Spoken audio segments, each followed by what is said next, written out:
सभी को नमस्ते। स्वागत है आप सभी का हमारी 10 मिनट प्रैक्टिस सीरीज के अंदर।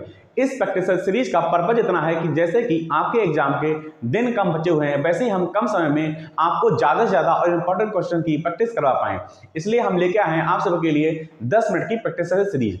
चलिए आज हम बात करने वाले हैं जीएस का प्रैक्टिस सेट नंबर 2। इससे पहले मैं आपके जीएस और हिंदी के प्रैक्टिस सेट करवा चुका हूं। ये प्रैक्टिस सेट आपको हमारे यूट्यूब चैनल की प्लेलिस्ट के अंदर मिल जाएंगे।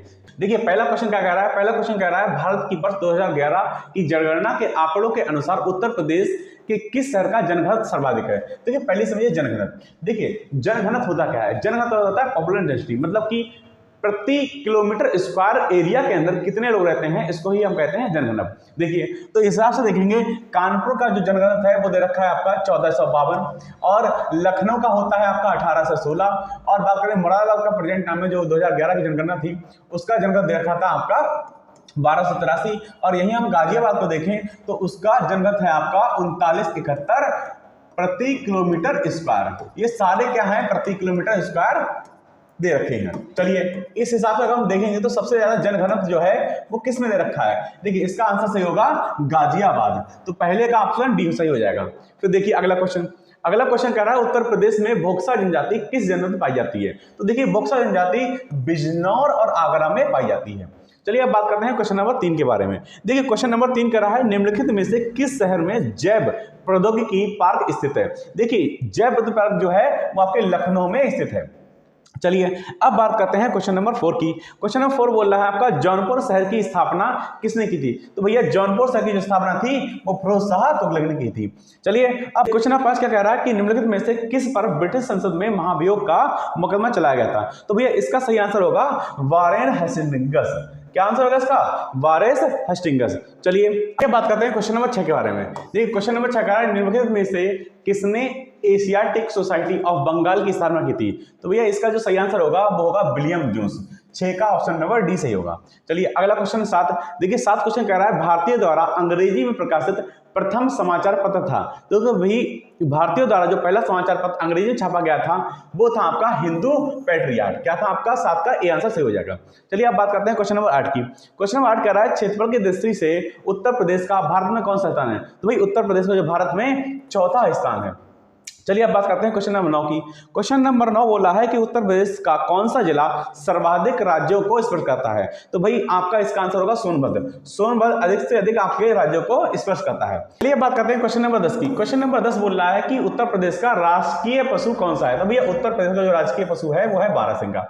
चलिए बात करते हैं क्वेश्चन नंबर 11 की। क्वेश्चन नंबर 11 बोल रहा है कि भारतीय संविधान पूर्ण रूप से तैयार हुआ था। तो भैया इसका आंसर होगा 26 नवंबर 1949। देखिए 26 नवंबर 1949 को भारत का संविधान पूरी तरीके से आपका तैयार हो गया था। इस समय इसके 15 आर्टिकल भी लागू कर दिए थे, लेकिन इसको पूरी तरीके से भारत में जो लागू किया गया था इसके जस्ट 2 महीने के बाद 26 जनवरी 1950 को किया गया था। चलिए देखते हैं क्वेश्चन नंबर 12। क्वेश्चन नंबर 12 बोला है कि हुणों ने भारत पर आक्रमण किया था। तो किसके शासनकाल में किया था। तो ये द्वितीय चंद्रगुप्त नहीं होगा, कुमारगुप्त प्रथम नहीं होगा, स्कंदगुप्त के काल में आपके सबसे ज्यादा हुणों का आक्रमण देखने को मिलता है। तो क्वेश्चन नंबर 12 का जो होगा ऑप्शन सी सही होगा। चलिए अब बात करते हैं क्वेश्चन नंबर 13 की। क्वेश्चन नंबर 13 बोल रहा है कि बौद्ध, हिंदू और जैन शैलकृत गुफाएं पाई जाती हैं। तो भैया आपकी ये एलोरा में पाई जाती हैं। कहाँ पाई जाती हैं। एलोरा में पाई जाती हैं। चलो अब बात करते हैं क्वेश्चन नंबर 14 की। क्वेश्चन नंबर 14 बोल रहा है कि नटराज की प्रसिद्ध कांस्य की मूर्ति एक उत्कृष्ट उदाहरण है। तो ये जो है चोल कला का उदाहरण है। किसका है। चोल कला का। तो क्वेश्चन नंबर 14 का ये आंसर सही होगा। चलिए अब बात करते हैं क्वेश्चन नंबर 15 की। क्वेश्चन नंबर 15 बोल रहा है कि निम्नलिखित में से किसे अकबर ने स्वयं मारा था। तो देखिए अकबर ने स्वयं अधम खां को मारा था। किसको मारा था। अधम खां को मारा था। चलिए अब बात करते हैं क्वेश्चन नंबर 16 की। क्वेश्चन नंबर 16 बोल रहा है कि निम्नलिखित में से किसने प्रसिद्ध कुतुब मीनार के निर्माण में योगदान नहीं दिया था। तो भैया कुतुबुद्दीन ऐबक ने दिया था, इल्तुतमिश ने भी दिया था, आपका फिरोज शाह तुगलक ने भी दिया था, लेकिन जो गयासुद्दीन तुगलक था इसने नहीं दिया था।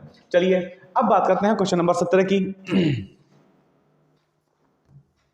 चलिए अब बात करते हैं क्वेश्चन नंबर 17 की। क्वेश्चन नंबर 17 बोल रहा है कि जयपुर के महाराजा सवाई जयसिंह ने वेधशाला नहीं बनाई थी। तो भैया कहाँ नहीं बनाई थी। इलाहाबाद में नहीं बनाई थी। चलिए अब बात करते हैं क्वेश्चन नंबर 18 की। क्वेश्चन नंबर 18 बोला है कि निम्नलिखित में से कौन सा एक उद्योग भारत के लिए सबसे अधिक विदेशी मुद्रा कमाता है। तो भैया इसका उद्योग है आपका आंसर सही होगा चाय। चलिए अब बात करते हैं क्वेश्चन नंबर 19 की। कह रहा है रानी लक्ष्मीबाई बांध अवस्थित है। भाई कहाँ पे है, तो आपका ये बेतवा नदी पे, कहाँ पे है आपका ये बेतवा नदी पे बना हुआ है। चलिए अब बात करते हैं क्वेश्चन नंबर अगले 20 की। क्वेश्चन नंबर 20 बोल रहा है कि वैश्विक तापमान के लिए सर्वाधिक उत्तरदायी गैसें हैं। तो भैया इसके लिए CO2 और आपका CO2 और CH4 मतलब कि कार्बन डाइऑक्साइड और आपकी मीथेन गैसें उत्तरदायी हैं। तो क्वेश्चन नंबर 20 का उत्तर हो जाएगा ए सही। चलिए अब बात करते हैं क्वेश्चन नंबर 21 की। कह रहा वन अनुसंधान संस्थान स्थापित है। तो भैया ये आपका देहरादून में स्थापित है। कहाँ पे आपका ये देहरादून में आपका स्थापित है।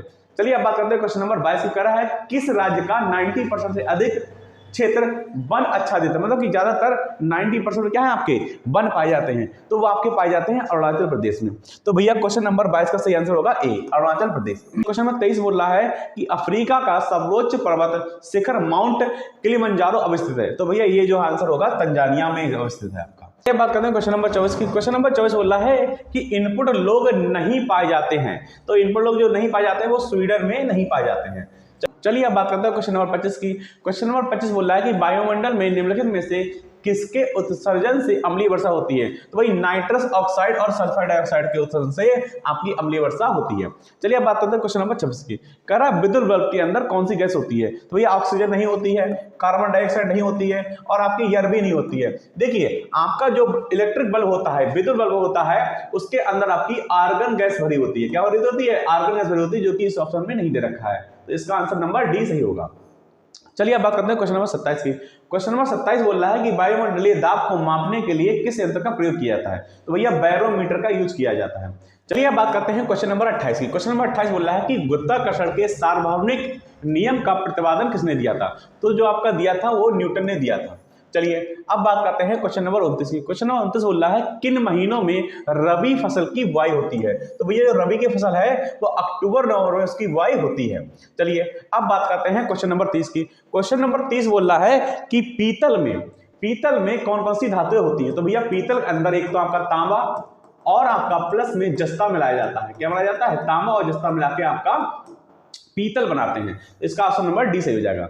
चलिए आप बात करते हैं क्वेश्चन नंबर 31 की। क्वेश्चन नंबर 31 बोल रहा है जनगणना 2011 के अनुसार किस राज्य की साक्षरता दर सबसे अधिक है। तो भैया ये केरल की होगी और केरल के अंदर एक इनने अपनी राज्य की एक योजना भी निकाली थी कि 1 स्कूल 1 IAS। तो भैया 31 ऑप्शन नंबर ए सही हो जाएगा। चलिए अब बात करते हैं क्वेश्चन नंबर 32 की। क्वेश्चन नंबर 32 बोल रहा है कि ज्ञानपीठ पुरस्कार प्राप्त करने वाली पहली महिला साहित्यकार है।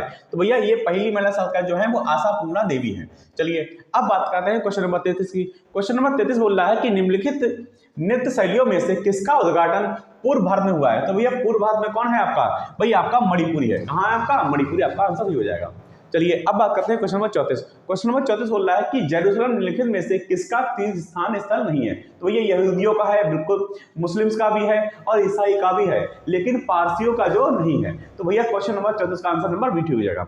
अब क्वेश्चन नंबर 35 क्या बोल रहा है। क्वेश्चन नंबर 35 कह रहा है कि उत्तर प्रदेश का घनौरी वेटलैंड किस जनपद में स्थित है। तो भैया आपका ये गौतम बुद्ध नगर में स्थित है। चलिए अब बात करते हैं क्वेश्चन नंबर 36 की। कह रहा है मिस इंडिया UAS के खिताब से 11 दिसंबर 2023 को किसे सम्मानित किया गया। तो इसका आंसर नंबर होगा रिजुल मैनी, इनको सम्मानित किया गया है। चलिए अब बात करते हैं क्वेश्चन नंबर 37 की।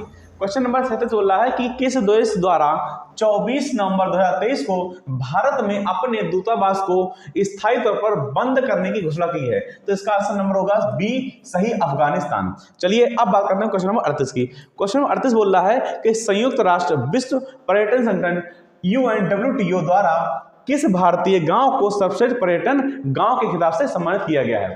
तो मैं ये क्वेश्चन 38 नंबर आपको छोड़ता हूं कि आप इसका सही आंसर दे पाते हैं या नहीं। आप सभी का धन्यवाद जो आप इस 10 मिनट की प्रैक्टिस सीरीज के अंदर जुड़े हैं। आप सभी लोग कमेंट में बताएंगे कि आपके कितने कितने क्वेश्चन सही हुए हैं और इस प्रैक्टिस सेट की PDF आपको हमारे टेलीग्राम चैनल पर मिल जाएगी। टेलीग्राम चैनल का लिंक आपके वीडियो के डिस्क्रिप्शन में दिया हुआ है। चलिए तब तक के लिए जय हिंद, जय भारत।